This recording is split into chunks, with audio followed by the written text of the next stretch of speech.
I went to work when I was just out of grammar school. I got a job as quotation board boy in a stock brokerage office. I was quick at figures. At school, I did 3 years of arithmetic in one. I was particularly good at mental arithmetic. As quotation board boy, I posted the numbers on the big board in the customer's room. One of the customers usually sat by the ticker and called out the prices. They couldn't come too fast for me. I have always remembered figures. No trouble at all. There were plenty of other employees in that office. Of course, I made friends with the other fellows, but the work I did, if the market was active, kept me too busy from 10 a.m. to 3 p.m. to let me do much talking. I didn't care for it, anyhow, during business hours.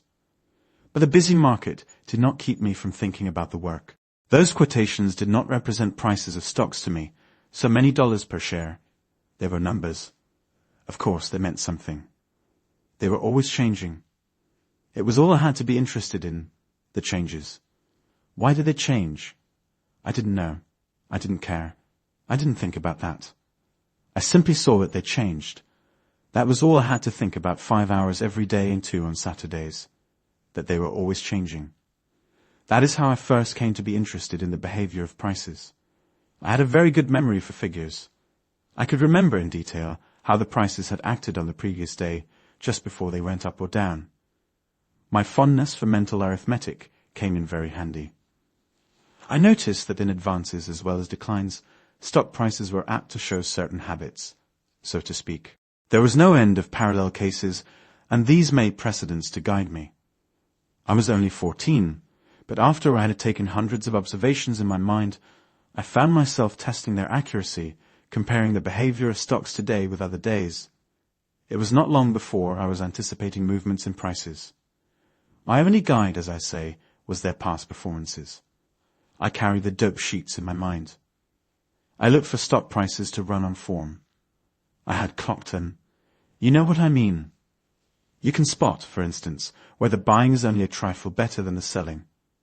A battle goes on in the stock market, and the tape is your telescope. You can depend upon it 7 out of 10 cases. Another lesson I learned early is that there is nothing new in Wall Street. There can't be, because speculation is as old as the hills. Whatever happens in the stock market today has happened before and will happen again. I've never forgotten that. I suppose I really managed to remember when and how it happened. The fact that I remember that way is my way of capitalizing experience. I got so interested in my game and so anxious to anticipate advances and declines in all the active stocks that I got a little book. I put down my observations in it. It was not a record of imaginary transactions, such as so many people keep merely to make or lose millions of dollars without getting the swelled head or going to the poorhouse. It was rather a sort of record of my hits and misses. And next to the determination of probable movements, I was most interested in verifying whether I had observed accurately. In other words, whether I was right. Say that after studying every fluctuation of the day in an active stock, I would conclude that it was behaving as it always did before it broke 8 or 10 points. Well, I would jot down the stock and the price on Monday, and remembering past performances, I would write down what it ought to do on Tuesday and Wednesday. Later, I would check up with actual transcriptions from the tape. That is how I first came to take an interest in the message of the tape. The fluctuations were from the first associated in my mind with upward or downward movements. Of course, there is always a reason for fluctuations, but the tape does not concern itself with the why and wherefore. It doesn't go into explanations. I didn't ask the tape why when I was 14, and I didn't ask it today at 40. The reason for what a certain stock does today may not be known for 2 or 3 days or weeks or months. But what the dickens does that matter? Your business with the tape is now, not tomorrow. The reason can wait, but you must act instantly or be left. Time and again, I see this happen. You'll remember that Hollow2 went down 3 points the other day, while the rest of the market rallied sharply. That was the fact. On the following Monday, you saw that the directors passed the dividend. That was the reason. They knew what they were going to do, and even if they didn't sell the stock themselves, they at least didn't buy it. There was no inside buying, no reason why it should not break. Well, I kept up my little memorandum book perhaps 6 months. Instead of leaving for home the moment I was through with my work, I'd jot down the figures I wanted and would study the changes, always looking for the repetitions and parallelisms of behavior, learning to read the tape, although I was not aware of it at the time. One day one of the office boys, he was older than I, came to me where I was eating my lunch and asked me on the quiet if I had any money. "Why do you want to know?" I said. "Well," he said, "I've got a dandy tip on Burlington. I'm going to play it if I can get somebody to go in with me." "How do you mean, play it?" I asked. To me, the only people who played or could play tips were the customers, old jiggers with oodles of dough. Why, it costs hundreds, even thousands of dollars to get into the game. It was like owning your private carriage and having a coachman who wore a silk hat. "That's what I mean. Play it," he said. "How much you got?" "How much you need?" "Well, I can trade in 5 shares by putting up $5. "How are you going to play it?" "I'm going to buy all the Burlington the bucket shop will let me carry with the money I give him from margin," he said. "It's going up sure. It's like picking up money. We'll double ours in a jiffy." "Hold on," I said to him, and pulled out my little dope book. I wasn't interested in doubling my money, but in his saying that Burlington was going up. If it was, my notebook ought to show it. I looked. Sure enough, Burlington, according to my figuring, was acting as it usually did before it went up. I had never bought or sold anything in my life, and I never gambled with the other boys. But all I could see was that this was a grand chance to test the accuracy of my work and my hobby. It struck me at once that if my dope didn't work in practice, there was nothing in the theory of it to interest anybody. So I gave him what I had, and with our pooled resources, he went to one of the nearby bucket shops and bought some Burlington. 2 days later, we cashed in. I made a profit of $3.12. After that first trade, I got to speculating on my own hook in the bucket shops. I'd go during my lunch hour and buy or sell. It never made any difference to me. I was playing a system, and not a favorite stock or backing opinions. All I knew was the arithmetic of it. As a matter of fact, mine was the ideal way to operate in a bucket shop, where all the trader does is to bet on fluctuations as they are printed by the ticker on the tape. It was not long before I was taking much more money out of the bucket shops than I was pulling down from my job in the brokerage office. So I gave up my position. My folks objected, but they couldn't say much when they saw what I was making. I was only a kid and office boy wages were not very high. I did mighty well on my own hook. I was 15 when I had my first 1,000 and laid the cash in front of my mother, all made in the bucket shops in a few months, besides what I had taken home. My mother carried on something awful. She wanted me to put it away in the savings bank, out of reach of temptation. She said it was more money than she ever heard any boy of 15 had made, starting with nothing. She didn't quite believe it was real money. She used to worry and fret about it. But I didn't think of anything except that I could keep on proving my figuring was right. That's all the fun there is, being right by using your head. If I was right when I tested my convictions with 10 shares, I would be 10 times more right if I traded in 100 shares. That is all that having more margin meant to me. I was right more emphatically. More courage. No difference. If all I have is $10 and I risk it, I am much braver than when I risk $1 million if I have another $1 million sorted away. Anyhow, at 15, I was making a good living out of the stock market. I began in the smaller bucket shops, where the man who traded in 20 shares at a clip was suspected of being John W. Gates in disguise or J.P. Morgan traveling incognito. Bucket shops in those days seldom laid down on their customers. They didn't have to. There were other ways of parting customers from their money, even when they guessed right. The business was tremendously profitable. When it was conducted legitimately, I mean straight, as far as the bucket shop went, the fluctuations took care of the shoestrings. It doesn't take much of a reaction to wipe out a margin of only 3/4 of a point. Also, no Welsher could ever get back in the game. Wouldn't have any trade. I didn't have a following. I kept my business to myself. It was a one-man business, anyhow. It was my head, wasn't it? Prices either were going the way I doped them out, without any help from friends or partners, or they were going the other way, and nobody could stop them out of kindness to me. I couldn't see where I needed to tell my business to anybody else. I've got friends, of course, but my business has always been the same. A one-man affair. That is why I have always played a lone hand. As it was, it didn't take long for the bucket shops to get sore on me for beating them. I'd walk in and plant down my margin, but they'd look at it without making a move to grab it. They'd tell me there was nothing doing. That was the time they got to calling me the boy plunger. I had to be changing brokers all the time, going from one bucket shop to another. It got so that I had to give a fictitious name. I'd begin light, only 15 or 20 shares. At times, when they got suspicious, I'd lose on purpose at first and then sting them proper. Of course, after a while they'd find me too expensive, and they'd tell me to take myself and my business elsewhere and not interfere with the owner's dividends. Once, when the big concern I'd been trading with for months shut down on me, I made up my mind to take a little more of their money away from them. That bucket shop had branches all over the city, in hotel lobbies, and in nearby towns. I went to one of the hotel branches and asked the manager a few questions and finally got to trading. But as soon as I played an active stock my special way, he began to get messages from the head office asking who it was that was operating. The manager told me what they asked him, and I told him my name was Edward Robinson, of Cambridge. He telephoned the glad news to the big chief. At the other end, wanted to know what I looked like. When the manager told me that, I said to him, "Tell him I'm a short, fat man with dark hair and a bushy beard." But he described me instead, and then he listened and his face got red and he hung up and told me to beat it. "What did they say to you?" I asked him politely.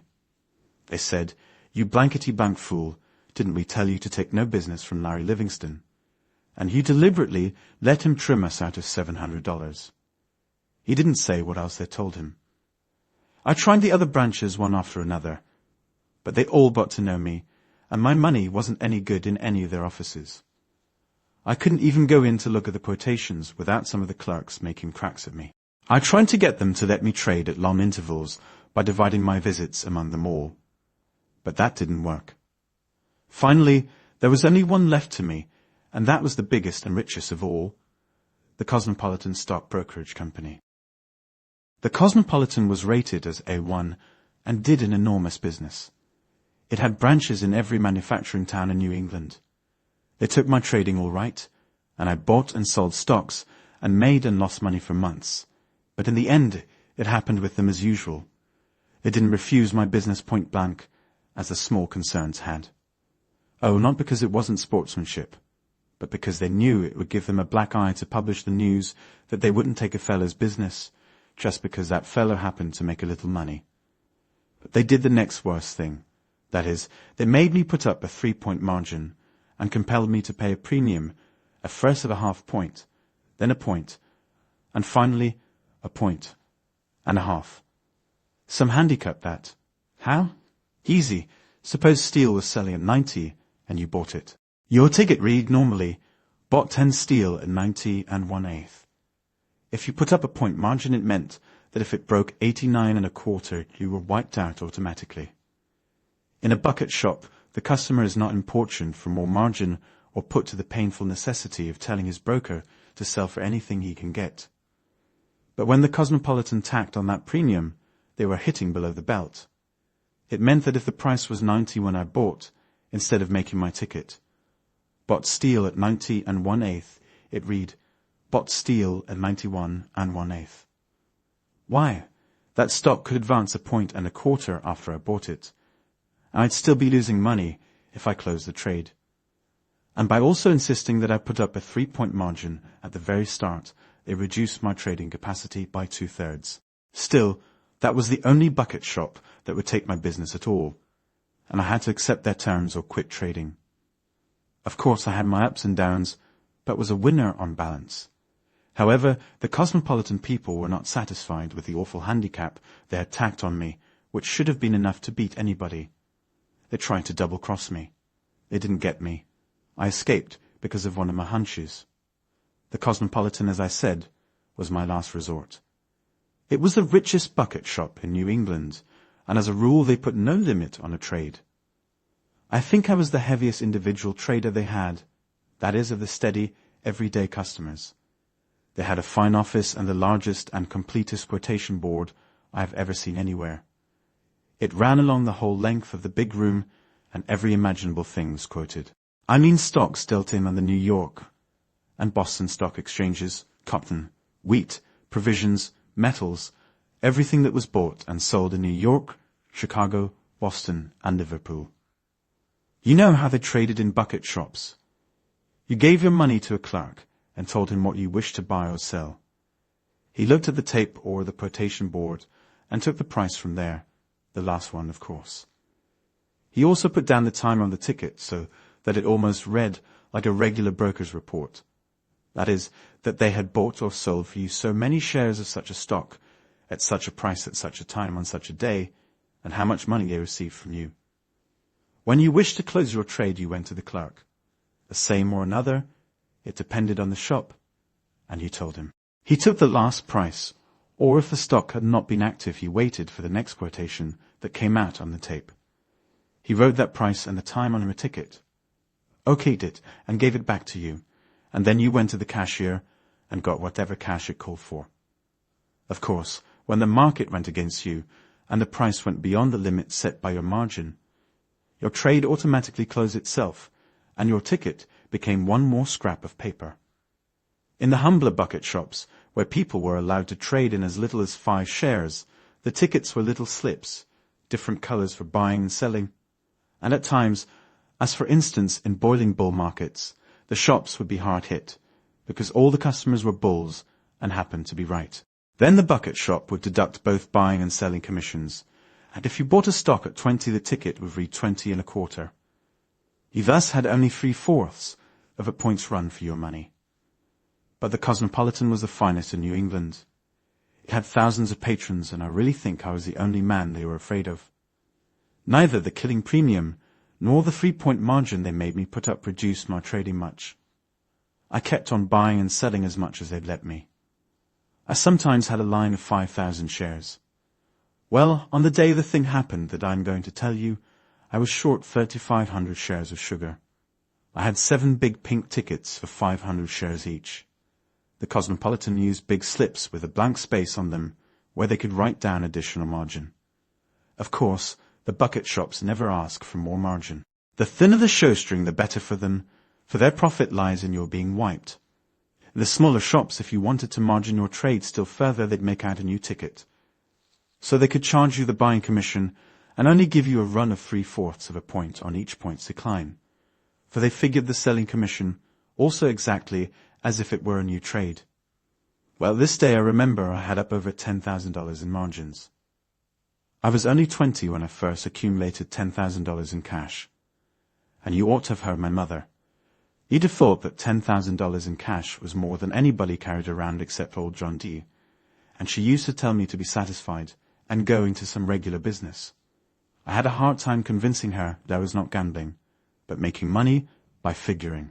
But all she could see was that $10,000 was a lot of money, and all I could see was more margin. I had put out my 3,500 shares of sugar at 105 1/4. There was another fellow in the room, Henry Williams, who was short 2,500 shares. I used to sit by the ticker and call out the quotations for the board boy. The price behaved as I thought it would. It promptly went down a couple of points and paused a little to get its breath before taking another dip. The general market was pretty soft, and everything looked promising. Then all of a sudden, I didn't like the way sugar was doing its hesitating. I began to feel uncomfortable. I thought I ought to get out of the market. Then it sold at 103. That was low for the day, but instead of feeling more confident, I felt more uncertain. I knew something was wrong somewhere, but I couldn't spot it exactly. But if something was coming, and I didn't know where from, I couldn't be on my guard against it. That being the case, I'd better be out of the market. You know, I don't do things blindly. I don't like to. I never did. Even as a kid, I had to know why I should do certain things. But this time, I had no definite reason to give to myself, and yet I was so uncomfortable that I couldn't stand it. I called to a fellow I knew, Dave Wyman, and said to him, "Dave, you take my place here. I want you to do something for me. Wait a little before you call out the next price of sugar, will you?" He said he would, and I got up and gave him my place by the ticker so that he could call out the prices for the boy. I took my 7 sugar tickets out of my pocket and walked over to the counter, to where the clerk was who marked the tickets when you closed your trades. But I didn't really know why I should get out of the market, so I just stood there, leaning against the counter, my tickets in my hands, so that the clerk couldn't see them. Pretty soon, I heard the clicking of a telegraph instrument, and I saw Tom Burnham, the clerk, turn his head quickly and listen. Then I felt that something crooked was hatching, and I decided not to wait any longer.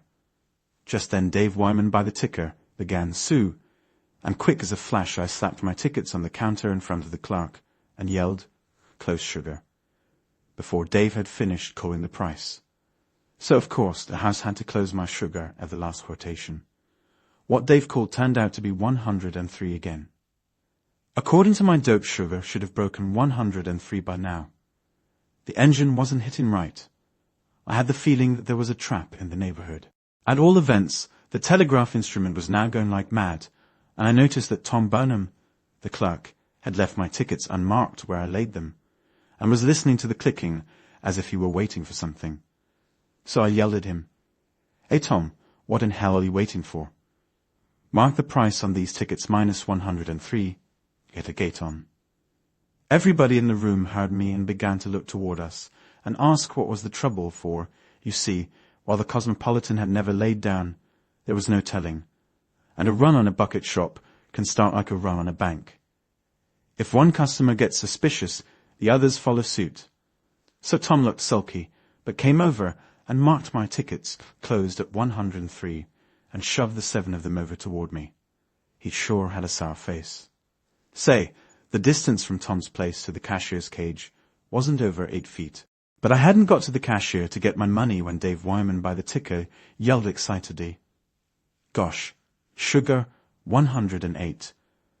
But it was too late, so I just laughed and called over to Tom. "It didn't work that time, did it, old boy?" Of course, it was a put-up job. Henry Williams and I together were short 6,000 shares of sugar. That bucket shop had my margin and Henry's. And there may have been a lot of other sugar shorts in the office, possibly 8 or 10,000 shares in all. Suppose they had $20,000 in sugar margins. That was enough to pay the shop to thimble the market on the New York Stock Exchange and wipe us out. In the old days, whenever a bucket shop found itself loaded with too many bulls on a certain stock, it was a common practice to get some broker to wash down the price of that particular stock far enough to wipe out all the customers that were long of it. This seldom cost the bucket shop more than a couple of points on a few hundred shares, and they made thousands of dollars. That was what the Cosmopolitan did to get me and Henry Williams and the other sugar shorts. Their brokers in New York ran up the price to 108. Of course, it fell right back. But Henry and a lot of others were wiped out.